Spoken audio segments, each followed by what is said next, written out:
What's going on, everybody? Ryan's Baseball Roundup, back at it with another video. And in today's video, I'm going to be giving you some players in MLB that I think are underrated. Subscribe to the channel if you're new.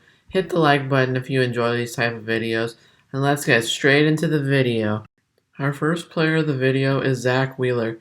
I feel like Zach Wheeler definitely falls under the radar because most people consider him the second best pitcher in the Phillies rotation behind Aaron Nola, but the past couple of years, Zach Wheeler's been pitching like an ace for the Phillies.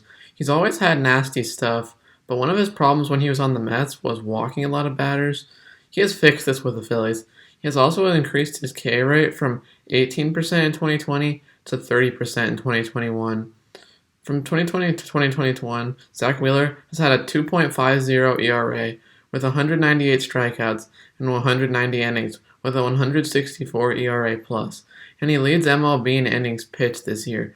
He went from a good pitcher to an ace, and he headed to the All-Star game this year. Jesus Aguilar is definitely underrated because there are so many other good veteran first basemen in baseball, like Anthony Rizzo, Eric Hosmer, Paul Goldschmidt.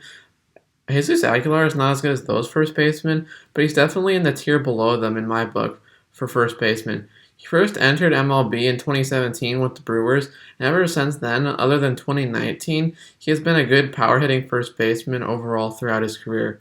Although he doesn't play great defense or have speed, his bat makes up for it. He has a .282 batting average with runners in scoring position for his career, which has led to him posting 4 seasons with 50 RBIs or more. In his last 132 games, he has 22 home runs with a 117 OPS plus and 92 RBIs with the Marlins. Those are really good numbers for a first baseman, and that's why I think he's one of the more underrated players. Next up is another Marlin. It's Starling Marte. Marte is underrated because he plays for a last place team in a not so good division, but overall, I think he'll probably get traded at the deadline. Starling Marte brings a lot to the table. He plays good defense. He's been a Gold Glover in his career. He still has some speed despite being 32, and he hits for a high average with a career batting average of .287. Since 2019, in 240 games, which is a pretty big sample size if you think about it, he has a .291 batting average with 35 home runs, 49 stolen bases, and a 119 OPS plus. Next is Brandon Woodruff. Brandon Woodruff doesn't get the attention he deserves because he is overshadowed by other great pitchers on the Brewers like Corbin Burnes and Josh Hader. But in my opinion, not only is he as good as Corbin Burnes, but I think he is better than Corbin Burnes. He has lowered his hits per 9 from 6.7 in 2020 to 4.9 this season. This season so far has been the most successful of his career. He has had a 2.10 ERA with 125 strikeouts in 107 innings, an opponent's batting average of 158, which has helped him punch his ticket to his second career All-Star game. Next is TJ Antone, our first reliever of the video. He is underrated just because he hasn't played enough games in MLB, so not enough people know about him. This is only his second season, and he has been injured for some of this year as well. He is a 3-pitch pitcher with a sinker, slider, and curveball. All of his pitches have lots of spin, which leads to a lot of strikeouts looking.